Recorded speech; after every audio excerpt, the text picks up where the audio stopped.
OCD is the master of switching themes, bouncing around to different things. If I can be obsessive about a relationship and I can be obsessive about contamination, then why would I be surprised that matters of faith and spirituality would come up? Because they do.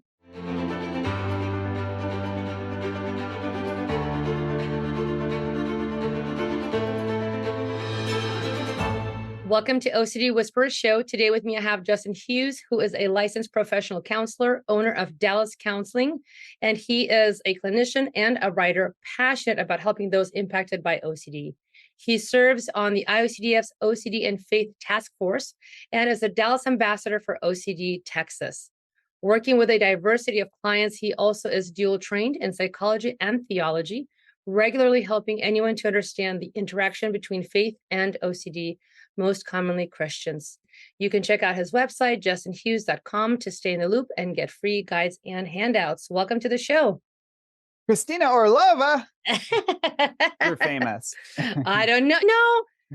Yeah, I don't know about that. I still don't believe it, but it's nice to hear sometimes that people might reference like, oh, I know your podcast. I'm like, really? Thanks. Yeah, it's so interesting, especially in this world of advocacy. And like when I was at the conference and got to see you in San Francisco just a couple months ago, a lot of people would come up and I'm just so humbled and so honored. Like I don't have a huge following on Instagram right now. I'm like just shy of 2,000 people.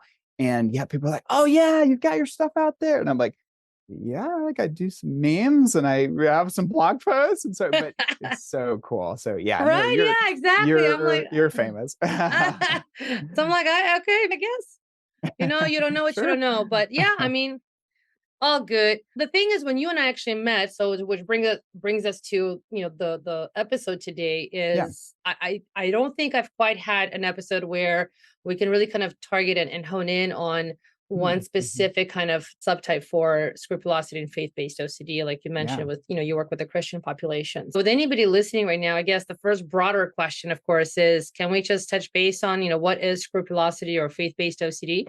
Absolutely. And that's the place to start when we're talking about these things. So OCD, intrusive, unwanted thoughts, urges, images, impulses that are distressing, recurrent compulsions, or those attempts to manage, seek relief, stop them through ritualistic responses, checking, reassurance, rumination, etc.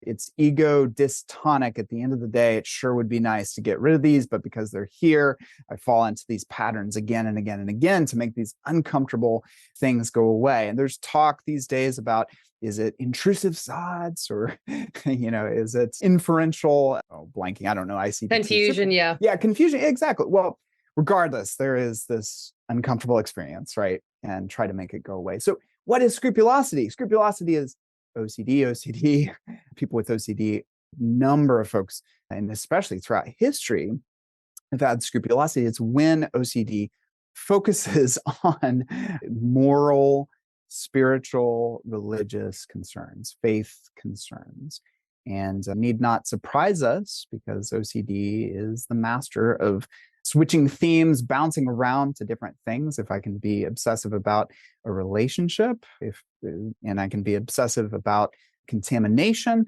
then why would I be surprised that matters of faith and spirituality would come up? Because they do. So that's just kind of a quick rundown off the top of my head. Yeah, no, I think that's really great to kind of remind folks. I think a lot of us in this space do say, OCD is OCD and let's treat the disorder and recognize whatever the hot topic of the hour is. It's but at the same time, and at the same time, knowing some of the themes or subtypes can be helpful just to recognize that, oh yeah, wait a second, that is happening. So with that, can you give us some examples of what might it sound like if somebody's experiencing that and they're listening today? Absolutely. Yeah. What if I'm not saved? What if I didn't say the prayer right? What if something bad happens? Well, God forgive me. What if I believe the wrong religion? What if? So a lot of what if questions, concerns, doubts, fears, and it can really merge with other things too. A lot of clients that will talk about contamination merging, where at first it sounds like, oh, if they go to their doctor and they say, yeah, do 1 hour showers at the end of the day and I wash my hands repetitively, it would be easy to label it as classic contamination-based OCD. But if the function of it is because I have these bad thoughts that, and sometimes it shows up as those more seen as traditionally harm-based thoughts, like more of a violent intrusion. But if the nature of it is towards Jesus or thought of someone else or a saint or whatever else, people will sometimes find themselves intentionally and unintentionally merging with other types of compulsive behaviors that might fit into a subtype theme considered quite separate from scrupulosity, like showering, washing, neutralizing, etc. So it can cross over in very direct and indirect ways altogether. Yeah, that's actually really interesting. And that's a good clarification point, right? Like understanding what's the purpose of what you're doing. Because if you're showering longer, but it's not really because you're trying to decontaminate, but maybe because more you're using water as like a way to wash away ritualistic cleansing, sins, purification. Exactly. Like that's different. But if you don't ask, you might not know. So, and you also said something that I know anybody listening, and I've certainly not heard this before, right? When you get intrusive, even images, with, like Jesus or Mary or a saint or anything like that, like, that could be sexual nature or it could be aggressive in nature, right? And kind of thinking, oh my God, does this make me a terrible person? What would you say to that? No. welcome to the club. That's interesting. And especially as you're asking for the Christian take on it, one of the things that I'll say is that Christianity is going to kind of say yes. If we're looking at like original sin, fallen nature of man. But that's actually, by the way, one of the ways where those who aren't tuned in with OCD miss the mark, because it can be seen as a opportunity for a theological home run with a point that doesn't even need to be made. Because most of the time, the person with OCD is, in my experience, usually pretty clear about the perspective. What they're trying to get clear on is the feeling, the fact that it feels like they're in a bad place. So, we can start out validating as a part of values, like Orthodox Christianity is going to say, okay, what is the state of man? It's in a fallen state. We say that's because of sin, and that can be direct or indirect. Even cancer may not be a direct result of one person, but actually being in a fallen, broken world. And so if people try to hit this theological home run of driving home a point, they're going to miss the point that might be behind that question. That if a person's asking that question in relation to, am I some sort of a weirdo because I have these sort of thoughts? No, not generally, and certainly not with OCD. I definitely am kind of thinking as we're talking, for just a couple of people come to mind that I've even myself had seen in my own practice, where there would be a lot of kind of getting stuck at that juncture, right? Of this whole concept of, am I going to go to hell? Am I a sinner? Am I, I shouldn't have these thoughts. I pray so hard to not have these thoughts. I focus so hard to always do the right thing and really act in these almost perfect, idealized ways. And of course, what you really hear also is people saying how exhausted they are and, the amount of frustration and intensity and real, obviously feelings of, anxiety and anger and sadness and sometimes kind of losing some hope and having a hard time to wrap their brain around, you are telling me that the treatment is that I'd have to do what? Like you'd want me to have some of these thoughts on purpose or, go and speak the name of like the one entity that I don't want or the place I don't want to go to, like hell. And so, it's almost like there's this a lot of internal conflict with this, right? Because again, like you said, part of it is when you understand globally, you're raised with this religious beliefs and, it's part of also just your faith, your identity, your values. And then here comes OCD and starts to have you doubt and question everything to such a, deep place where you start to, what I see often, of course, is people questioning themselves right at the core. I guess what would you say to somebody who's listening right now and kind of grappling with this? Because I that's just such a common question that I get and that I see out there. So I really just want to, hear kind of how other people view that and kind of how would you help somebody maybe redefine that or get a different relationship with that part. Yeah, definitely. First of all, there's hope. You're not alone. There's help. Many are walking this road currently, and many have done it before. And no matter how alone it feels, that you're not alone. And I find myself repeating that. And sometimes because I'm a creative person, I like to think of different ways of using words and so forth. I'm like, I'm kind of bored by saying the same thing over, but I need to say that over. And people, I think, need to hear that. First of all, they're not unusual, unless if we're thinking of, not average statistically, then okay, well, all people have all sorts of different thoughts that come up at different points, but those who have OCD experience them in some unique ways. But even that, right, it's what, 200-300 million people worldwide that experience it this way. That's a lot. That's almost the whole population of the US that at some points between now and when they die will have OCD. That's a lot. Yeah. Yeah. That's so you're not alone. There's hope. And there's treatments as well. So it just, I want to start there.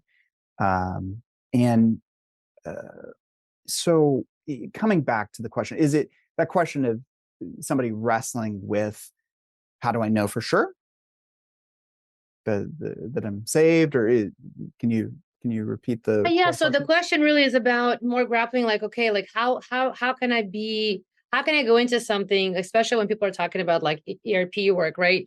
Or ERP and acceptance commitment therapy, because I like that combination, especially when we're having to say, hey, let's redefine this through the lens of willingness and values and looking at how can we get better at also sometimes having difficult experiences, because in life, whether you have OCD or not, you're going to have challenges and difficult experiences. Like that's just part of life, right? That's not an abnormal component. But when people are specifically with faith-based, they can get really honed in on this concept of I'm this horrible, terrible person. Right. And I there's no way that, you're telling me like even with acceptance commitment or exposure work, like you want me to go into and say the bad thoughts or allow the images, the bad, images with like the figures that I actually want to pray to, or, or words like Satan or hell, right? Like all of that becomes really such hot topics that it's like, oh, so like, that's a piece that, how can you help somebody, wrap their brain around that, right? Yeah, good. So one step at a time, but first of all, I could ask a person the question, are you willing to be honest? Are you willing to be truthful? And especially from a Christian ethics standpoint, I mean, if we're talking about scriptures, like we're saying, hey, is telling the truth actually part of your ethic? And most aren't going to deny that, at least on the surface. Will you be honest? Because here's the thing. If we have thoughts, it's happening in our brain. It's there. It's there already, right? And if the person thinks that I've somehow generated this thought, what does this mean? Okay, well, can you be honest that you think that you have this thought, or it's sitting there, or you're not sure if you generated this, or if it was random or intrusive?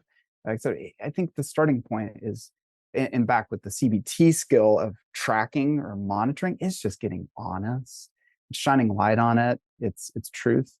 And in fact, a lot of people, maybe not a lot, but I've come across some instances where there's been this argument against exposure, doing something that we call proof texting scripture, where it's just pulling out a verse at random and using it however you want, which if there's an abuse or if there's a problem, almost always when it's quoting scriptures, in my mind, it's going to be because of proof texting. So taking something out of context. So here's an example, Philippians 4:8 in the Bible says, finally, brothers and sisters, whatever is true, whatever is noble, whatever is right, whatever is pure, whatever is lovely, whatever is admirable, if anything is excellent or praiseworthy, think about such things. Kind of cool. I think a lot of people, even non-Christians, might be like, oh, nice, cool. A little positive psychology there. That's it. There's a whole context to that passage too, which talks a lot about anxiety, by the way, in Philippians 4. But a lot of people will use that as an argument against exposure.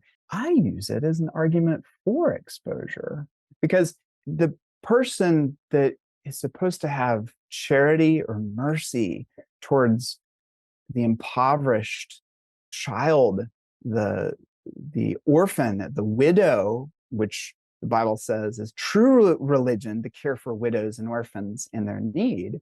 Well, so if that's the case, I have to think about some grim stuff. I have to think about some tough stuff. There's been a lot of recent talk, and even through a movie as well, about trafficking and sex trafficking. Okay, so if I'm going to do things and make investments to make this stop, to help people in need, etc., I'm going to have to think about gritty, nasty, awful stuff. And frankly, it's not for everyone. But the unfortunate part of OCD is that, and I say this with the utmost compassion, if you have OCD, you didn't get the choice per se of what sort of thoughts would just be popping up like crazy. But now that we're there, it's kind of like the person that's subjected to a trauma.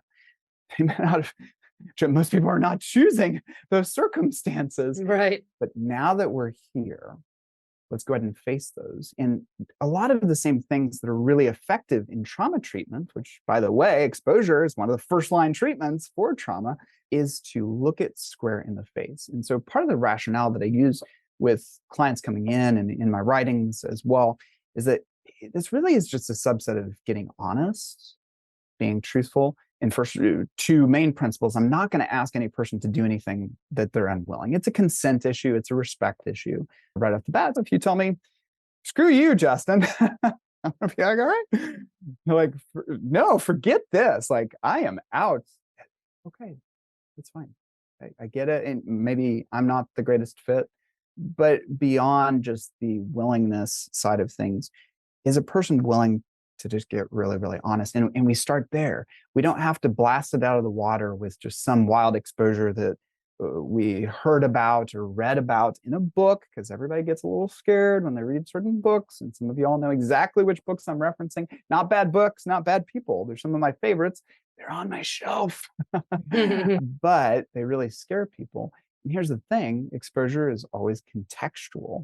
It's the wrong exposure if it's not fitting the person. And so it really has to work with what is the fear, what is the concern for the person. And I'm just going to start with what is the most basic level of labeling that, acknowledging that. And frankly, that's a first exposure, because most people are avoiding doing that. And so getting out of that avoidance and suppression is part of the ERP. I'm going to actually open my posture and be able to say, okay, it's this thing. Or I can't tell you the words for it, Justin, but I'm concerned if I say something aloud that maybe it's going to come true. Thank you for your first exposure. And response prevention, sitting with it with me.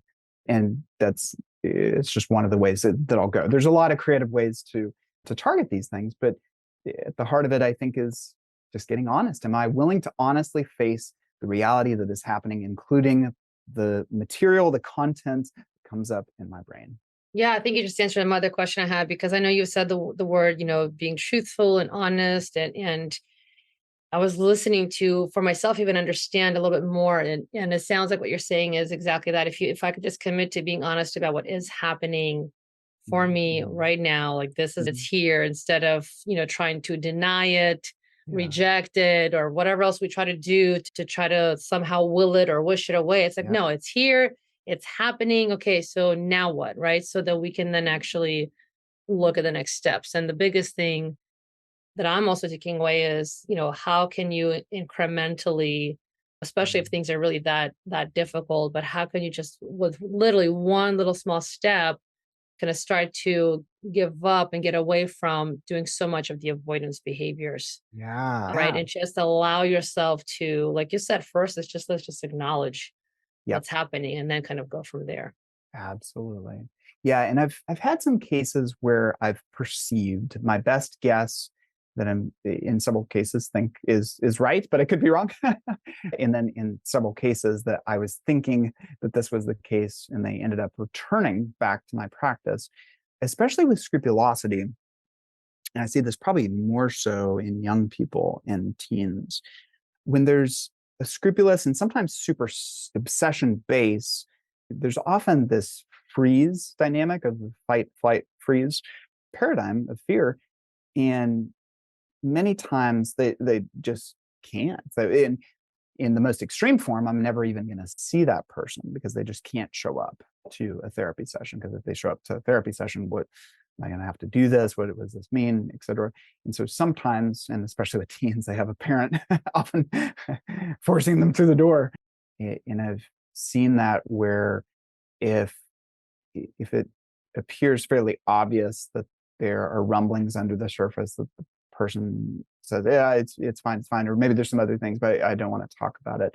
Oftentimes I see that in my experience most commonly with scrupulous and superstitious obsessions because of that concern, that immediacy of somehow if I just say it, somehow if I think it, and living in this constant avoidance and suppression, which can lead to incredible disability. And though I think the starting point for us is to say that OCD is OCD is OCD, it's also really important that we acknowledge those unique nuances in the fact that there tends to be higher, in the clinical world, we call it overvalued ideation, which means I'm really, really concerned. I really think this is true, which takes more time to work with. It takes more support, have to move slower, typically speaking. So in my experience, if I took the average person struggling with scrupulosity versus the average person struggling with harm OCD, 12 to 15 sessions for harm, they're going to be in a pretty good spot on average.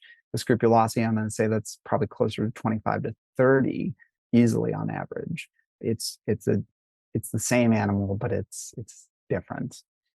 Oh, absolutely. Yeah. I mean, I think where we start to get into the whole like morality, what's good, right, wrong, etc. And I mean, all of Mhm. us as humans, right? We want to be, this is a blanket statement, but I'll just say generally, most of us want to do good and feel good. And in Yeah. general, I would say most Yeah. of us, most of the time, are not out there like, yeah, I want to actively go kill somebody. Like, we're not, we generally don't operate that way. We're generally like, no, like, I want to, right? I want to, whether it's for myself or my friends or my family, whoever your loved ones are, right? Like, we want to spend time with those people. We want to experience things in Mhm. life, right? We want to move forward. So, absolutely. I think when something like scrupulosity and or even morality, I'll throw in there, right, shows up at your doorstep. I mean, Mhm. it is Mhm. paralyzing because it starts to go to this core identity, right? And we see that a lot with Mhm. OCD, where people really start to question their core sense of Yeah. self. Yeah. Yeah. Um, And I think that time is a huge factor too, that at least with talking about the nuance of some of the difficulties with scrupulosity, I don't think scrupulosity is worse than contamination. I don't think contamination is worse than scrupulosity. It is what it is. But one of the ways that's tricky is I can usually buy time with the person who struggles with contamination obsession when we're touching that bathroom stall.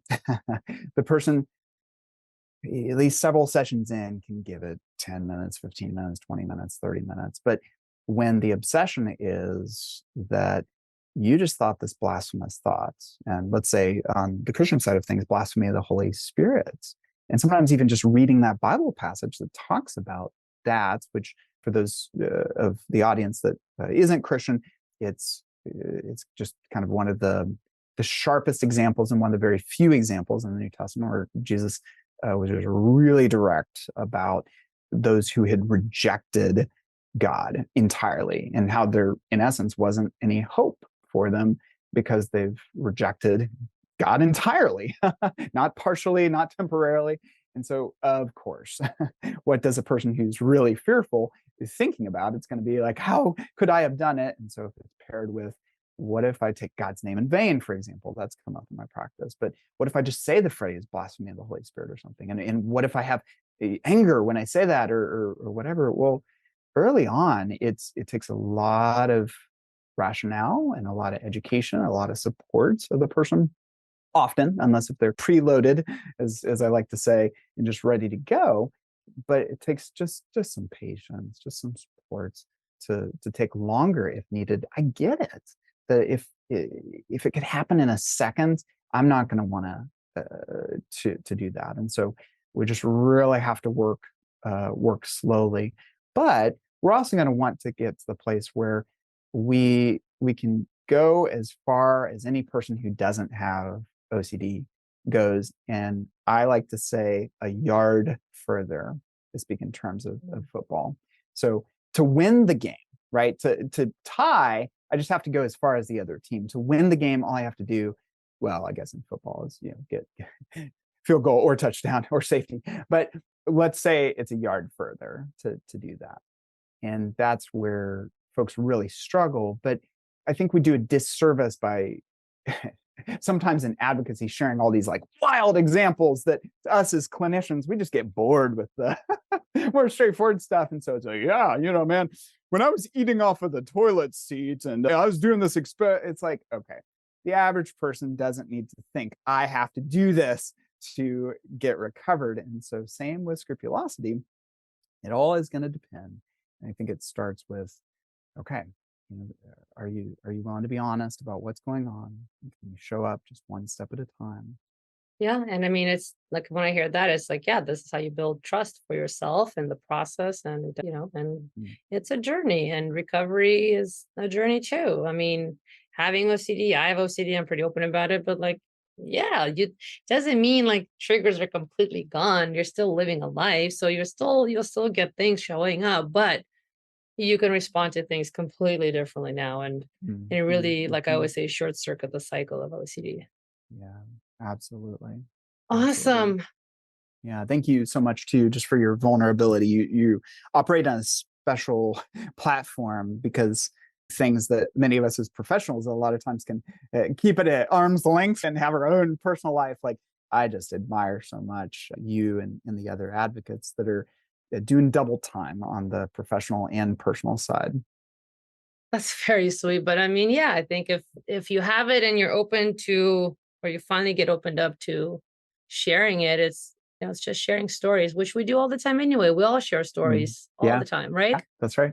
So it's just, hey, this happened and here's what you can have if you want, right? And people get to then decide, right? And we all resonate with different people.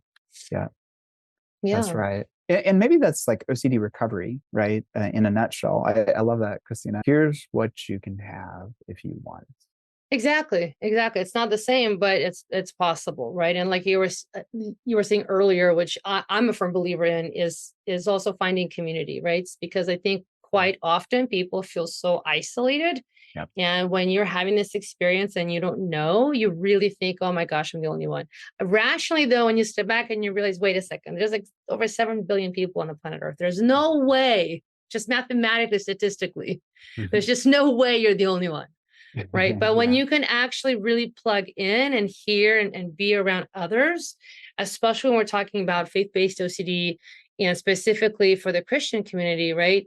So making sure that you do plug into other Christians who have OCD and who can then kind of support you. So you could see that, this is something that not only do I deal with, but others deal with, and then seeing how, people can absolutely get better and continue to be, to practice their faith and continue to have joy in their life and have a wonderful life. Right. And that, like you said, it's absolutely possible.